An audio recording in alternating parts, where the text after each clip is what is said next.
कक्षा 7 का lesson number 1 का सेकंड स्टैंजा का सेकंड कॉम्प्रीहेंशन स्टार्ट करेंगे। हमने फर्स्ट पार्ट कंप्लीट कर लिया था, अब इसका सेकंड पार्ट हिंदी में इसकी पूरी एक्सप्लेनेशन करेंगे, English to Hindi. The king turned round and saw a beard man running towards them. राजा ने पीछे मुड़कर देखा कि एक दाढ़ी वाला व्यक्ति उनकी तरफ दौड़कर आ रहा था। His hands were pressed against his stomach, from which blood was flowing.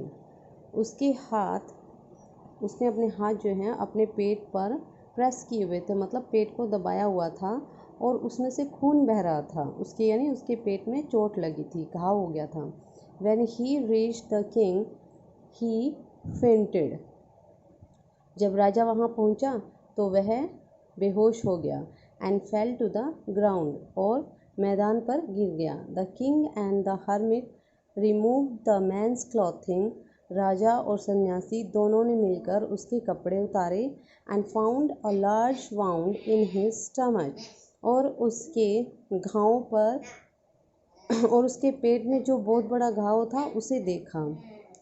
The king washed, राजा ने उसे धोया, उसके घाव को धोया। And covered it with his handkerchief, handkerchief होता है रुमाल, और उसे अपने रुमाल से ढक दिया।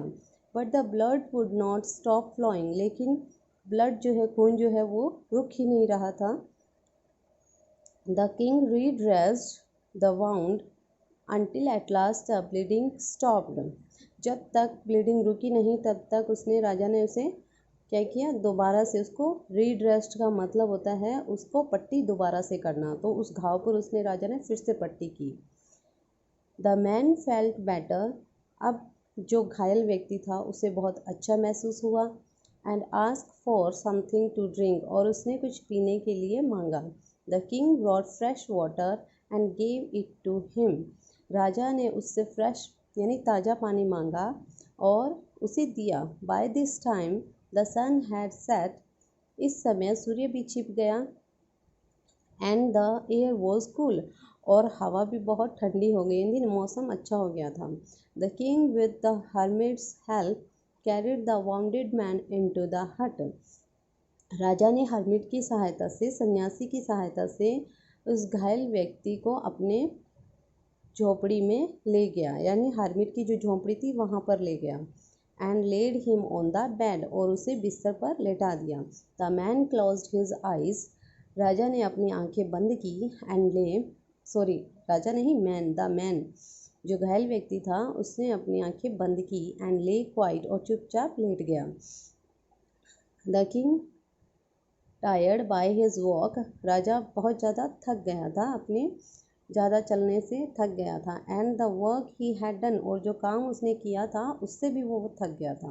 Lay down on the floor and slept through the night, और वहीं पर फ्लोर पर, फर्श पर ही वो सो गया और रात भर वहीं सोया रहा।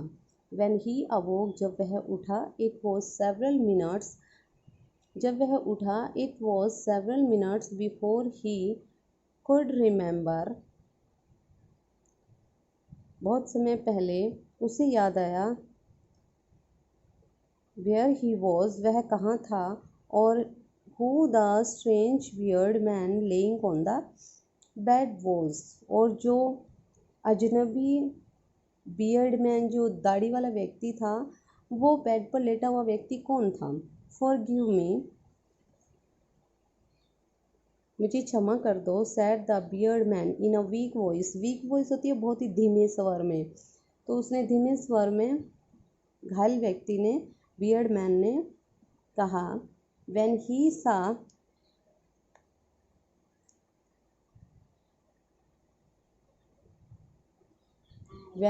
सा that the king was awake, जब राजा ने when he saw that the king was awake, इस लाइन को उधारी करते हैं। Forgive me sad the beard man in a week voice, एक धीमे स्वर में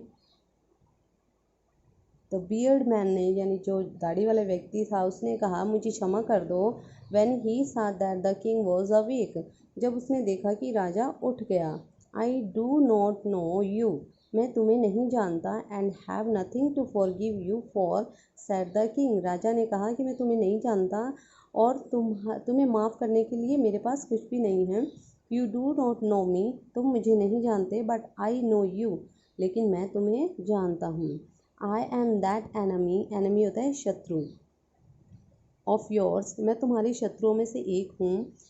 हु स्वॉर रिवेंज ऑन यू, जो कि मैं तुमसे बदला लेने के लिए आया था। Because you put my brother to death, क्योंकि तुम मेरे भाई को मारने के लिए ले गए थे। एंड सीज्ड माई प्रॉपर्टी, और मेरे पूरी प्रॉपर्टी यानी संपत्ति को तुमने हथिया लिया था। सीज्ड का मतलब होता है कि शक्ति से, युद्ध से या ज़बरदस्ती हथिया लेना। I knew you had gone alone to see that hermit. I knew you had gone alone to see that hermit. मैंने जाना या मैंने पाया या मैं जानता था कि तुम अकेले ही हर्मिट यानी सन्यासी के पास गए हो। And I made up my mind to kill you on your way home, और मैं उसी रास्ते से यानी तुम्हारे जो घर से निकलने का रास्ता था वहीं से तुम्हें मारने के लिए अपना माइंड सेटअप कर लिया था। मैंने अपने दिमाग में बना लिया था कि मैं तुम्हें मार दूंगा। बट द डे पास्ट, लेकिन पूरा दिन बीता। And you did not return, और तुम वापस नहीं आए। So I left my hiding place, इसलिए जहाँ मैं छुपा हुआ था वो स्थान मैंने छोड़ दिया। And I came upon your body guard, और मैं तुम्हारे बॉडीगार्ड, तुम्हारे जो अंग रक्षक थे उनके पास आ गया। हु रिकॉग्नाइज्ड मी, जिन्होंने मुझे पहचान लिया। एंड वाउंडेड मी, और मुझे घायल कर दिया। आई एस्केप्ड फ्रॉम हिम, मैं उनसे, एस्केप का मतलब होता है भाग जाना, तो मैं उनसे छुड़ा के भागा। But I should have died if you had not dressed my wounds, और मैं मर गया होता अगर तुमने मेरे घावों को ड्रेस्ड यानी पट्टी नहीं की होती या उसे साफ़ नहीं किया होता, उसकी मेरे घायल पर मतलब मेरे घावों पर कुछ दवा मरहम नहीं लगाया होता तो मैं मर जाता। I wished to kill you, मेरी इच्छा तुम्हें मारने की थी। And you have saved my life, और तुमने मेरा जीवन बचाया। नाउ इफ़ आई लिव, अब मैं अगर जिंदा हूँ, I will serve you as your most faithful servant, बहुत ही जो ईमानदार नौकर होता है मैं उसकी तरह तुम्हारी सेवा करूँगा। And will order my sons to do the same, और मैं अपने बच्चों को, अपने बेटों को भी ये आदेश दूंगा कि वो भी ऐसा ही करें। फॉरगिव मी, मुझे क्षमा कर दो। The king was very happy, अब राजा बहुत खुश हो गया था। To have made peace with his enemy so easily, कि उसने इतनी आसानी से अपने शत्रु पर विजय प्राप्त कर ली थी, यानी शांति बना ली थी, उससे मित्रता कर ली थी। And to have won him over as a friend, और एक फ्रेंड के रूप में उसका दिल जीत लिया था। ही नॉट ओनली फॉरगिव हिम, उसने उसे केवल माफ़ ही नहीं किया, but sad he would send his servants, और यह भी कहा कि वह अपने नौकरों को भेजेगा। And his own doctor to look after him, और वह अपने खुद के डॉक्टर को, जो उसके राजमहल में डॉक्टर का काम करता है तो उसको भी वो भेजेगा। लुक आफ्टर का मतलब होता है देखभाल करना, किसकी, जो बियर्ड मैन था, घायल घायल व्यक्ति, दाढ़ी वाला व्यक्ति था, उसकी देखभाल करने के लिए वो अपने खुद के डॉक्टर को भेजेगा। And he promise to give back the man his property, और उसने ये भी प्रॉमिस किया, ये भी वादा किया कि वो उसकी सारी संपत्ति वापस लौटा देगा। लिविंग द वाउंडेड मैन, घायल व्यक्ति को छोड़कर, the king went out of the हट, राजा हट से बाहर निकला, झोपड़ी से बाहर आया। And looked round for the hermit, और सन्यासी के पास गया या सन्यासी को जाकर देखा। बिफोर गोइंग अवे, वहाँ से जाने से पहले, he wished once more to get answers to his questions, उसने एक बार फिर से इच्छा की अपने प्रश्नों के उत्तर पाने की। The hermit was on his knees sowing seeds in the beds, अब हर्मिट अपने घुटनों के बल तैयारियों में, सोइंग सीड्स का मतलब होता है बीज को बोना, बीज को बो रहा था। That had been dug the day before, जो इससे पहले खोदा गया था। The king went up to the hermit and said, राजा जो है सन्यासी के पास गया और उसने कहा, for the last time I beg you to answer my question wise man, कि लास्ट टाइम यानी अंतिम समय में आपसे प्रार्थना करता हूँ बुद्धिमान व्यक्ति कि मेरे प्रश्नों का उत्तर दीजिए। You have already been answer said the hermit. अब उसने हर्मिट ने राजा से क्या कहा कि तुम्हें पहले से ही इसका उत्तर मिल गया है। Still bending down to the ground, अभी भी वो उस ग्राउंड पे मैदान पर झुका हुआ था। And looking up at the king, और राजा की तरफ देख रहा था। As he stood before him, जो राजा उसके सामने खड़ा था। How have I been answered, मुझे आंसर कैसे मिल गया। वट डू यू मीन, तुम्हारे कहने का मतलब क्या है। डू यू नॉट सी, तुमने नहीं देखा। रिप्लाइड द हर्मिट, हर्मिट ने उत्तर दिया। रिप्लाइड का मतलब होता है उत्तर देना।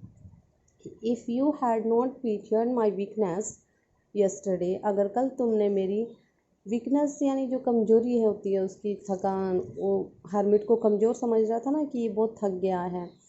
और पीटियड का मतलब होता है दया करना। अगर तुमने मेरी कमजोरी पर कल दया नहीं की होती, and had not dug these beds for me, और ये क्यारियाँ मेरे लिए नहीं खोदी होती, you would have gone away, तुम यहाँ से जा चुके होते। Then that man would have attacked you, और फिर ये जो व्यक्ति है बियर्ड मैन था वो तुम पर अटैक कर चुका होता।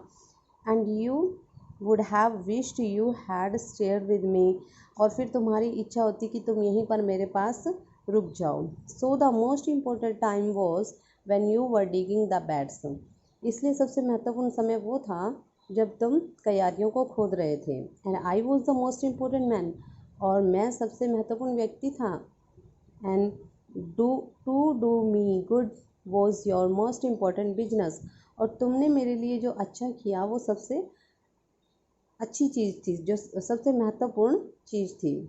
आफ्टर वर्ड्स, इसके बाद, when the man ran to us, जब व्यक्ति हमारे पास दौड़ता हुआ आया, the most important time was when you were caring for him, और वह समय सबसे महत्वपूर्ण था जब तुमने उस घायल व्यक्ति की केयर की थी, देखभाल की थी। Because if you had not dressed his wounds, क्योंकि अगर तुमने उसके घावों को मरहम नहीं लगाया होता, he would have died without having made peace with you, तो वह मर जाता और तुमसे शांति स्थापित किए बिना, तुमसे मित्रता किए बिना ही वो मर जाता। So he was the most important man, इसलिए वो व्यक्ति सबसे महत्वपूर्ण व्यक्ति था। And what you did for him was your most important business, और जो तुमने उसके लिए किया वो सबसे महत्वपूर्ण चीज़ थी। रिमेंबर देन, इसलिए याद रखो, there is only one time that is important, कि केवल वही समय है इम्पोर्टेंट है। And that time is now, और वो समय क्या है, अब, यानी वर्तमान जो समय है, वर्तमान में जो चीज़ कर ली जाती है वही इम्पोर्टेंट है।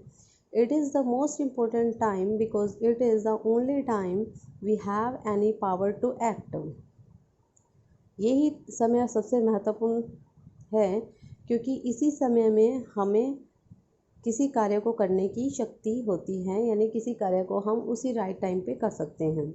The most necessary person is the person, सबसे आवश्यक ज़रूरी व्यक्ति वही है। You are with at a particular moment, कि जब उस पर्टिकुलर विशेष क्षण में तुम उसके साथ हो। फॉर नो वन नोज, कोई नहीं जानता, what will happen in the future, भविष्य में क्या होगा, क्या घटित होगा, ये कोई नहीं जानता। And whether we will meet anyone else, और हम किसी से मिलेंगे भी या नहीं मिलेंगे।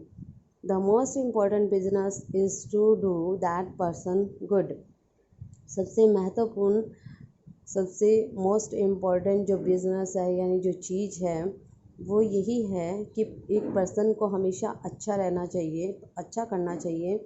Because we were sent into this world, हमें इस धरती पर भेजा गया है, इस संसार में भेजा गया है। फॉर दैट पर्पज़ अलोन, सिर्फ इसी उद्देश्य के लिए, हमें अच्छाई करने के लिए इस संसार में भेजा गया है। इसलिए हमारा सबसे महत्वपूर्ण क्या कार्य है, अच्छा व्यक्ति होना। Thank you.